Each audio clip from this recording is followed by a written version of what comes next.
Hospital में एक मरीज मौत से लड़ रहा था, जिसके सिर से खून बह रहा था और सांसें हर पल जवाब दे रही थी। तभी वहां आई एक डॉक्टर तेज कदमों से शांत चेहरे के साथ।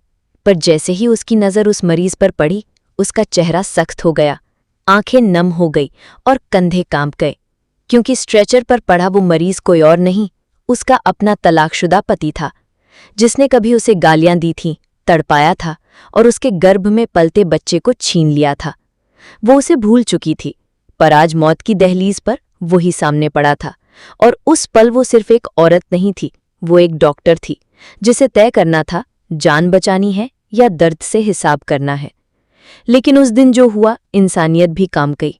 पूरी कहानी जानने के लिए वीडियो को आखिरी सेकंड तक जरूर देखें, लेकिन उससे पहले वीडियो को लाइक करें, चैनल को सब्सक्राइब करें और कमेंट में अपना और अपने शहर का नाम जरूर लिखें। दोस्तों, नागपुर शहर के बीचों बीच बने एक प्रसिद्ध निजी अस्पताल सवेरा केयर सेंटर में डॉक्टर नित्या आहूजा अपने केबिन में बैठी थीं। सिर्फ नाम से नहीं, बल्कि अपने काम से जानी जाती थी वो। हर दिन जैसे एक मिशन होता था, एक नई जिंदगी बचाने का संकल्प। और उस दिन भी वही चल रहा था, जब अचानक दरवाज़ा धड़ाम से खुला। 2 आदमी अंदर भागते हुए आए, पसीने में भीगे हुए, आंखों में डर और बेचैनी। हाथ जोड़कर गिड़गिड़ाने लगे, डॉक्टर साहिबा, बस एक बार जल्दी से हमारे मरीज को देख लीजिए, वो मर जाएगा, बहुत खून बह गया है, प्लीज बस एक नज़र डाल लीजिए।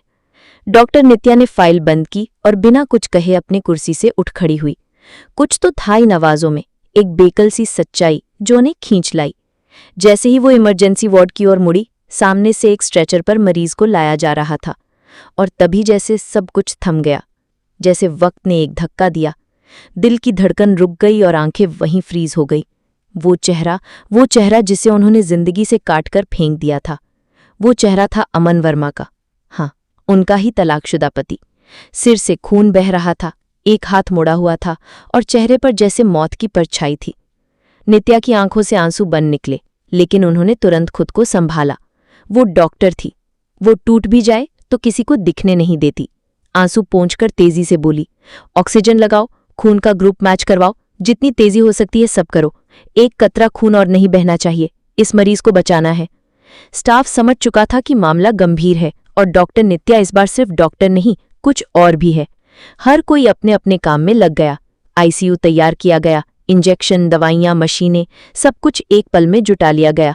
और नित्या बस एकटक देखती रही उस चेहरे को, जो कभी उनकी जिंदगी का हिस्सा था, जिसने उन्हें तोड़ा था, रुलाया था, अकेला छोड़ा था।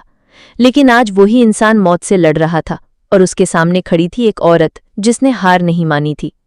उस वक्त वो सिर्फ एक डॉक्टर नहीं थी, एक टूटा रिश्ता थी, एक अधूरी माँ थी, एक मजबूत बेटी थी। और अब सवाल ये था, क्या वो सिर्फ पेशेंट को बचा रही है या खुद को भी? 2 दिन तक अमन वर्मा बेहोश रहा। मशीनों के बीप, दवाइयों की महक और आईसीयू की उस ठंडी दीवारों के बीच सिर्फ एक चेहरा हर पल मौजूद रहा, डॉक्टर नित्या आहूजा।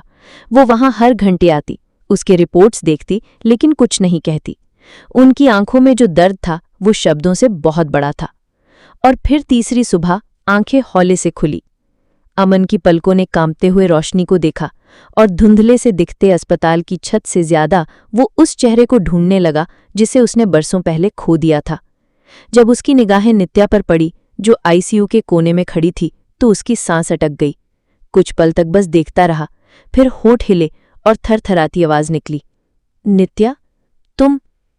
नित्या ने उसकी तरफ देखा, बिल्कुल शांत चेहरा, लेकिन आंखों में वो समंदर जो कभी नहीं सूखते। तुम्हें होश आ गया, यही काफी है। मैं कैसे यहां? अमन की आवाज धीमी थी, टूटती हुई, जैसे कोई बीती उम्र फिर से याद आने लगी हो। नित्या थोड़ा पास आई, लेकिन अभी एक दूरी बनाए रखी। 2 लोग तुम्हें लेकर आए थे, सड़क हादसा हुआ था, सर से खून बह रहा था, हाथ टूटा था और धड़कनें गिर रही थी। तुम्हें वक्त पर लाया गया, इसलिए बच गए। अमन की आंखों से आंसू बहने लगे, वो धीरे से हाथ जोड़ने लगा। मुझे माफ कर दो नित्या, मैंने तुम्हारे साथ बहुत गलत किया। उस वक्त मैं अंधा था, मैं टूट चुका था, लेकिन जो जहर मैंने तुम्हारे साथ किया, वो किसी इंसान के साथ नहीं होना चाहिए था। नित्या चुप थी, कुछ जवाब नहीं दिया। फिर कुर्सी खींची, पास बैठी और पहली बार उसकी आंखों में सीधे देखा। जानते हो अमन, जब कोई औरत किसी रिश्ते से बाहर आती है तो लोग पूछते हैं क्या हुआ, किसने छोड़ा, लेकिन कोई नहीं पूछता कितना टूटी। मैंने तुम्हारे साथ रिश्ता नहीं तोड़ा था, मैंने बस उस दर्द से खुद को अलग किया था जो मुझे अंदर ही अंदर खत्म कर रहा था। तुम्हारी शराब, तुम्हारी चीखें, और फिर वो रात जब तुमने मेरे पेट पर लात मारी थी। मेरा बच्चा, जिसे मैंने सपने में झूला झुलाया था, उसे तुमने मुझसे छीन लिया था। अमन फूट फूट कर रो पड़ा। मुझे कुछ समझ नहीं आया। उस वक्त मैं बहक गया था। नशे ने मुझे अंधा कर दिया था। पर आज जब जिंदगी मेरी सांसों से फिसल रही थी, तो एक ही चेहरा था जो मौत से लड़ रहा था, और वो तुम थी, मेरी वही नित्या। नित्या की आंखें नम थी, लेकिन चेहरा अब भी मजबूत। मैं डॉक्टर हूं अमन, और तुम्हारा इलाज मेरी जिम्मेदारी थी। लेकिन माफ करना, तुम्हारे दिए जख्मों का इलाज आज भी अधूरा है। अमन ने नित्या की मांग की ओर देखा, फिर पूछा, तुमने फिर से शादी की? नित्या ने हल्की मुस्कान के साथ सिर हिलाया। नहीं, जब एक ने साथ नहीं दिया तो दूसरा क्यों देगा? सिंदूर अब भी वही है जो तुमने कभी भरा था, लेकिन उसका रंग अब मेरी पहचान नहीं, मेरी चेतावनी बन चुका है। अमन चुप था, फिर एकटक उसे देखते हुए बोला, मैं अब बदल चुका हूं। अगर मौका मिले तो खुद को साबित करना चाहता हूं, तुम्हारा विश्वास जीतना चाहता हूं। मैं बस चाहता हूं कि तुम फिर से मेरी जिंदगी में वापस आओ। अगर नहीं भी आओ तो बस एक बार माफ कर दो, ताकि मैं सुकून से मर सकूं। नित्या ने गहरी सांस ली। तुम अभी नहीं मर रहे अमन, और मैं तुम्हें मरने नहीं दूंगी, लेकिन माफ करना, ये शब्द इतना छोटा है कि मेरे दर्द को छू भी नहीं सकता। अब बस एक काम करो, 15 दिन इस अस्पताल में रहो, ठीक हो जाओ और फिर सोचो कैसे जीना है। मरना तो बहुत आसान है अमन, लेकिन जिंदा होकर सुधरना, यही असली माफी है। अस्पताल के उस कमरे में जहां कभी सिर्फ दवाइयों की गंध होती थी, अब अमन की आंखों में उम्मीद की हल्की सी लौ दिखाई देने लगी थी। डॉक्टर नित्या रोज उसके कमरे में आती थी, रिपोर्ट्स देखती, दवाइयां चेक करती, लेकिन वो अब सिर्फ एक डॉक्टर की तरह नहीं, बल्कि एक पुरानी पहचान को निभाने की कोशिश कर रही थी, जो उन्होंने बरसों पहले खो दी थी। अमन, जो कभी एक घमंडी और नशे में डूबा हुआ पति था, अब हर सुबह आंख खुलते ही भगवान को देखता और सबसे पहले एक ही काम करता, दोनों हाथ जोड़कर नर्सों को धन्यवाद कहता। धन्यवाद दीदी, आपने रात में दवा दी, माफ कीजिएगा आपको बार बार उठाना पड़ा। स्टाफ अब हैरान थे। वही अमन जो कभी अपनी पत्नी को जलील करता था, आज हर किसी को शुक्रिया कहना सीख गया है। नित्या के लिए ये देखना आसान नहीं था। कभी कभी वो आईसीयू के बाहर से चुपचाप उसे देखती, कैसे वो किताबें पढ़ता, किसी गरीब वार्ड बॉय की मदद करता, और कई बार दीवार की ओर मुंह करके चुपचाप रोता। उसकी आंखों में अब कोई दिखावा नहीं था, बस पछतावा था, और शायद वो बदलने की सच्ची कोशिश। लेकिन नित्या के अंदर कुछ और चल रहा था, एक जंग दिल और दिमाग के बीच। क्या सच में कोई आदमी बदल सकता है? यही सवाल हर रात उसकी नींद में दस्तक देता। एक शाम जब अस्पताल की लाइट्स थोड़ी धीमी थीं, अमन ने नित्या को अकेले आईसीयू के कोने में देखा। वो धीरे से उठा, अपने जख्मी पैर के साथ लंगड़ाते हुए उसके पास पहुंचा। नित्या, एक बात पूछूं? नित्या ने हल्की नजर उसकी ओर डाली। हाँ, बोलो। अगर वक्त पीछे ले जा सकते तो क्या तुम मुझे फिर से चुनती? नित्या चुप हो गई। उसने कुछ देर सोचा, फिर कहा, अगर वक्त पीछे जाता तो शायद मैं तुम्हें बदलने की कोशिश ही नहीं करती, मैं बस खुद को बचा लेती। अमन मुस्कुरा दिया, लेकिन वो मुस्कान अंदर से टूटी हुई थी। तुम सही कहती हो, मुझे बदलना तुम्हारा काम नहीं था, वो मेरा काम था। पर अब अगर मैं खुद बदलना चाहूं तो क्या कोई उम्मीद है? नित्या की आंखें भर आईं।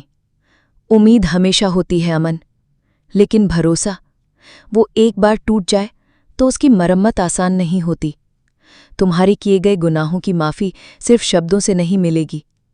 तुम्हें हर रोज़ बदल कर दिखाना होगा, खुद से लड़ना होगा, और मुझे भी अपनी उस नित्या को वापस लाना होगा जो तुमने कभी तोड़ दिया था। अमन ने सिर झुकाया। मैं तैयार हूं।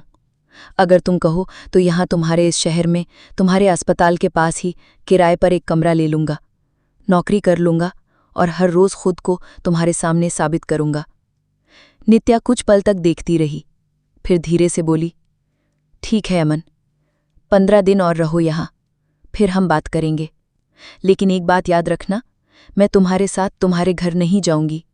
अगर तुम साथ रहना चाहते हो तो मेरी बुनिया में आओ, क्योंकि मैंने इसे खून और आंसुओं से सींचा है और अब मैं इसे फिर किसी के भरोसे नहीं छोड़ सकती। 15 दिन बीत चुके थे। अमन अब लगभग पूरी तरह ठीक हो चुका था। शरीर के घाव तो भर गए थे, लेकिन जो टूटन उसकी आत्मा में थी उसे भरने के लिए शायद कई जन्म लगते। अस्पताल की वो आखिरी सुबह थी जब अमन डिस्चार्ज पेपर्स हाथ में लिए अस्पताल की गैलरी में खड़ा था, कंधे पर छोटा सा बैग टांगे हुए और आंखें लगातार उसी दरवाजे को देख रही थी जिससे हर सुबह डॉक्टर नित्या आया करती थी। उसी वक्त नित्या आई। अमन ने हाथ जोड़कर कहा, आपने मेरी जान बचाई, लेकिन उससे भी बड़ी बात यह है कि आपने मुझे मेरी गलती से पहचान करवाया। अब मैं अपने बाकी जीवन में हर दिन एक बेहतर इंसान बनने की कोशिश करूंगा। बस एक गुजारिश है, कभी कभी देखने आ जाया करूं। नित्या कुछ देर चुप रही, फिर बोली, अमन, ये शहर सिर्फ तुम्हारी यादों से जुड़ा हुआ नहीं है। अब ये मेरी मेहनत, मेरी पहचान से भी जुड़ चुका है। तुम यहाँ रह सकते हो, लेकिन शर्तों पर। पहली शर्त, शराब को हाथ नहीं लगाओगे। दूसरी शर्त, अपनी जिंदगी को खुद संभालोगे, मेरे भरोसे नहीं। तीसरी शर्त, जो रिश्ता तुमने तोड़ा था, अगर फिर से उसे जोड़ना चाहते हो तो हर दिन खुद को साबित करना होगा, मेरी नज़रों में, मेरी आत्मा में। अमन ने भावुक होकर कहा, मैं तुम्हारे घर नहीं लौटूंगा, लेकिन अगर तुम चाहो तो एक किराए के छोटे से कमरे में तुम्हारे अस्पताल के पास रहूंगा और रोज उस दरवाजे से झांका करूंगा जहां एक दिन तुम मुझे फिर से बुला सको। नित्या की आंखें भर आईं, लेकिन उसने खुद को संभाला। ठीक है, आज से तुम्हारा इम्तिहान शुरू, लेकिन याद रखना, मैं अब वो नित्या नहीं हूं जो दिल से हार जाती थी। अब मैं सिर ऊंचा करके जिंदगी से लड़ती हूं।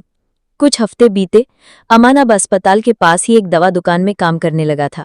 रोज सुबह जल्दी उठता, योगा करता, मंदिर जाता और फिर पूरी ईमानदारी से अपनी ड्यूटी निभाता। वो दिन में कई बार अस्पताल के बाहर से गुजरता, लेकिन कभी भी अंदर जाने की कोशिश नहीं करता, बस एक उम्मीद लिए। फिर एक शाम, जब बारिश हो रही थी और अस्पताल के बाहर ठंडी हवा चल रही थी, नित्या अपने केबिन में अकेली बैठी थी। हाथ में वही पुरानी तस्वीर थी जिसमें वो और अमन शादी के दिन मुस्कुरा रहे थे। कुछ देर बाद उसने एक नंबर डायल किया, अमन, कल सुबह 9 बजे अस्पताल आ जाना, बात करनी है। अगले दिन अमन अस्पताल पहुंचा। नित्या ने उसे अपने ऑफिस में बुलाया। कमरे में गहराई थी, सन्नाटा था और एक अलग तरह की भावुकता थी। नित्या ने धीरे से कहा, मैंने बहुत सोचा अमन, क्या कोई रिश्ता दोबारा जिया जा सकता है? क्या किसी को एक और मौका देना कमजोरी होती है या हिम्मत? और फिर मैंने अपने आप से पूछा, क्या मैं अब भी उस इंसान को जानती हूं जो मेरे सामने खड़ा है? और जवाब मिला, नहीं। वो अमन जो मुझे छोड़ गया था, वो मर चुका है, और जो अब है वो शायद वही है जो मुझे मिलना चाहिए था। इसलिए अगर तुम अब भी यहीं चाहते हो तो एक शर्त पर। अमन ध्यान से सुन रहा था, सांसें थमी हुई थी। तुम मेरे साथ रह सकते हो, लेकिन मेरे घर में, मेरी शर्तों पर, जहां मैं डॉक्टर भी हूं और एक औरत भी। मैं तुम्हारे साथ चलूंगी, तुम्हारे पीछे नहीं, तुम्हारे बराबर बनकर, तुम्हारी परछाई बनकर नहीं। अमन ने बिना एक पल की देर किए हाथ जोड़े और आंखों से मोटे मोटे आंसू बहते हुए बोला, मैं सिर्फ तुम्हारा साथ चाहता हूं, तुम्हारी बराबरी बनकर, ना तुम्हारा बोझ, ना तुम्हारा मालिक। फिर दोनों ने एक दूसरे की आंखों में देखा, कुछ नहीं कहा, लेकिन उस खामोशी में जो कहा गया वो शायद हजारों शब्दों से ज्यादा ताकतवर था। और अगले ही पल दोनों के हाथ जुड़ गए। एक टूटा रिश्ता फिर जुड़ गया, लेकिन अब प्यार से नहीं, समझ से, दर्द से नहीं, इज्जत से। जिंदगी जब दूसरी बार मौका देती है तो वो पहले से कहीं ज्यादा गंभीर, कहीं ज्यादा गहराई से भरी होती है। नित्या आहूजा और अमन वर्मा अब साथ थे, लेकिन इस बार उनका साथ पति पत्नी की किसी फिल्मी परिभाषा जैसा नहीं था। ये साथ एक साझा संघर्ष का था, एक ऐसा रिश्ता जो अब प्यार से ज्यादा समझ, भरोसे और सम्मान पर टिका था। अब अमन के पास एक सुकून था, एक गर्व था कि वो बदल चुका है और अब सिर्फ एक पति नहीं, एक बेहतर इंसान बन रहा है। एक दिन नित्या ने उसे कहा, अमन, मैं चाहती हूं कि अब हम अपने रिश्ते को सबके सामने स्वीकार करें। बहुत छुपा लिया, अब समाज को भी दिखा दें कि अगर इंसान सुधर जाए तो उसे फिर से सम्मान मिल सकता है। अमन ने पहले तो झिझकते हुए कहा, क्या लोग मानेंगे? क्या समाज हमें समझेगा? नित्या ने मुस्कुराकर कहा, अगर दुनिया गलतियों को सजा दे सकती है तो पश्चाताप को माफ भी कर सकती है। बस शर्त यह है, तुम खुद को सच्चे दिल से बदल चुके हो। उसके बाद एक शाम अस्पताल के ऑडिटोरियम में एक निशुल्क स्वास्थ्य शिविर रखा गया। स्टेज पर नित्या खड़ी थी। सैकड़ों मरीज, डॉक्टर्स और शहर के लोग जमा थे। तभी उन्होंने माइक थामा और कहा, आज मैं आपको एक बात बताना चाहती हूँ। जिस इंसान ने कभी मेरी जिंदगी को तोड़ा था, आज वही इंसान मेरी जिंदगी में सबसे बड़ा सहारा बन चुका है, क्योंकि उसने सिर्फ मुझसे नहीं, खुद से भी माफी मांगी है और खुद को हर दिन बेहतर साबित किया है। मैंने उसे नहीं अपनाया, मैंने एक नए इंसान को चुना है जो उसी की परछाई से बना है। भीड़ में सन्नाटा छा गया और स्टेज पर अमन को बुलाया गया। अमन चुपचाप सिर झुकाकर स्टेज पर आया। नित्या ने उसके गले में एक फूलों की माला पहनाई और खुद उसकी तरफ देखकर कहा, ये रिश्ता अब सिर्फ पति पत्नी का नहीं, इंसानियत और विश्वास का है। तालियों की गूंज उठी। आंसुओं के बीच कई चेहरों पर मुस्कान की और कई जख्मों पर मलहम लग चुका था। कहानी खत्म नहीं हुई, बस नया अध्याय शुरू हुआ। नित्या अब अपने अस्पताल की प्रमुख डॉक्टर थी और अमन एक मेडिकल सोशल वर्कर जो हर मरीज की सेवा को अपना धर्म मान चुका था। उनके पास सब कुछ नहीं था, लेकिन जो था वो सच था, संपूर्ण था और सच्चे बदलाव की कहानी था। दोस्तों, रिश्ते कभी पूरी तरह नहीं टूटते। अगर दिल में सच्चा पश्चाताप हो, अगर इंसान सच में बदलने को तैयार हो, तो शायद वक्त भी उसे एक और मौका देता है। लेकिन माफी मांगना जितना आसान है, माफ करना उससे कहीं ज्यादा बड़ा साहस है। अब आपसे एक सवाल, अगर आपके सामने वो इंसान फिर से आ जाए जिसने आपको सबसे गहरा दर्द दिया था, लेकिन अब वो सच में बदल चुका हो, तो क्या आप उसे माफ कर पाएंगे? क्या आप फिर से एक टूटा रिश्ता जोड़ने की हिम्मत दिखा पाएंगे? कमेंट में जरूर बताइए, क्योंकि हो सकता है आपका जवाब किसी की जिंदगी को बर्बाद होने से बचा दे और एक सबक बन जाए। और अगर ये कहानी दिल को छू गई हो तो वीडियो को लाइक करें, शेयर करें। मिलते हैं एक और सच्ची और दिल को छू जाने वाली कहानी में।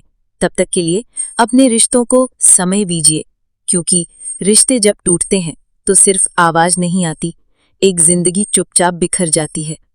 दोस्तों, उम्मीद करती हूँ आपको हमारी कहानी पसंद आई होगी। कहानी पसंद आई है तो वीडियो को लाइक करें, चैनल पर नए हैं तो चैनल को सब्सक्राइब करें और हाँ, नोटिफिकेशन को जरूर दबाएं ताकि अगली अपडेट सबसे पहले आपको मिले। मिलते हैं अगली वीडियो में, तब तक अपना ध्यान रखिए और हमेशा मुस्कुराते रहिए। धन्यवाद।